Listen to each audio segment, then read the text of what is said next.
प्रणाम का स्वीकार हो। संसार में जितना भी देवी देवताओं हैं सभी के चरणों में प्रणाम करती हूँ, मेरा प्रणाम का स्वीकार हो। बैठी हूँ धरती माता के चरणों में प्रणाम करती हूँ, मेरा प्रणाम का स्वीकार हो। जितना भी गुरु भाई गुरु बहना बैठे हैं सभी के चरणों में मैं प्रणाम करती हूँ, मेरा प्रणाम का स्वीकार हो।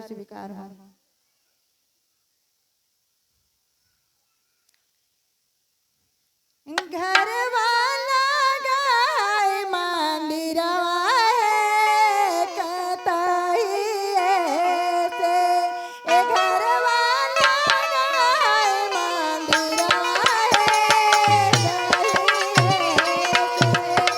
घर वाला गाय मंदिरवा है कतई से, जहिया से सीमा के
ये